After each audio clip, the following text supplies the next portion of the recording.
An unexpected branch on my intercontinental learning tree is American 90s game shows.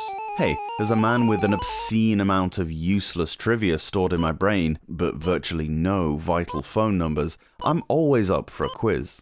Jeopardy is a US general knowledge game show which has clues in the form of answers, and the contestants need to phrase their answers in the form of questions.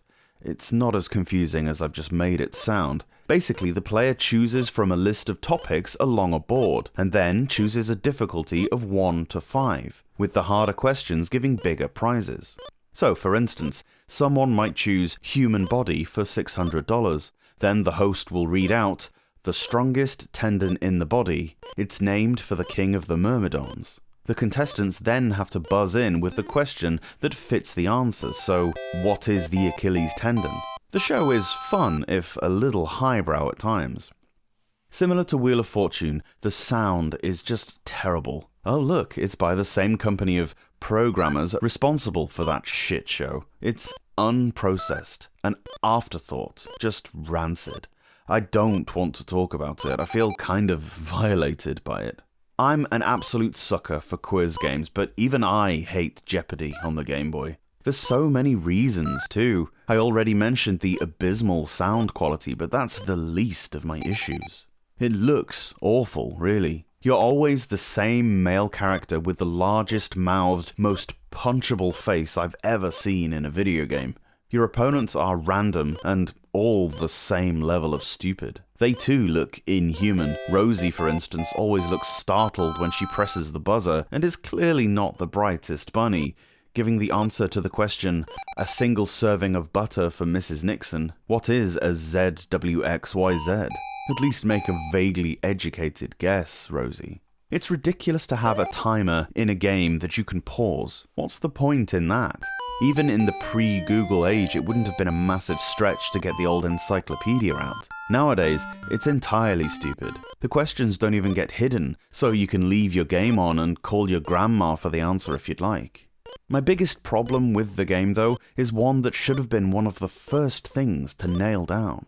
A thing that, in a quiz game, needs to be absolutely watertight. That's the controls. Sure, you're just typing answers, but Jeopardy suffers from a confounding and infuriating input lag, so that pressing the arrow moves the cursor to the selected letter a good half-second later. When you only have 60 seconds to type out a chicken in every pot, this really makes a difference. Pressing A to choose the letter has the same problem. It's as if the game has a time delay between the controls and the programming. What's equally dumb is that you can't erase your frequent hurried spelling mistakes by pressing B. You have to move all the way to the del on the right hand side.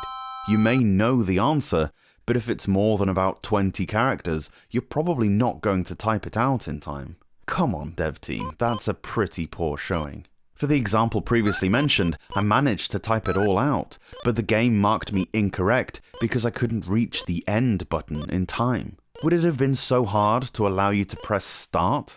There were a few editions of this game, all US exclusive. It's one of my more embarrassing admissions that I own 4 different Jeopardy games. There was a sports edition, a platinum edition, and teen tournament. Apart from the questions though, this was the exact same game.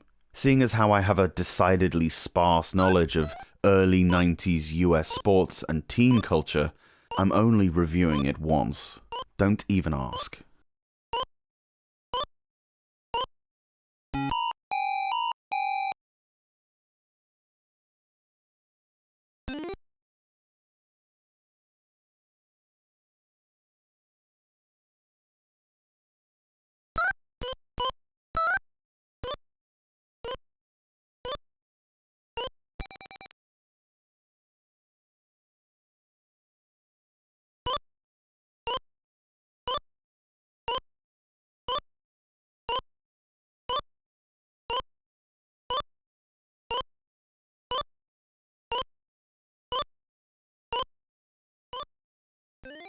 Thanks so much for watching this video. Let me know your thoughts on the game down below, and if you can spare a second, give the review a quick thumbs up, it really helps out. Subscribe to the Portable Power Podcast for a new Game Boy review every day from Monday to Friday. Or alternately, new episodes of the podcast drop every Saturday and Sunday on whichever platform you get your pods. See you later on.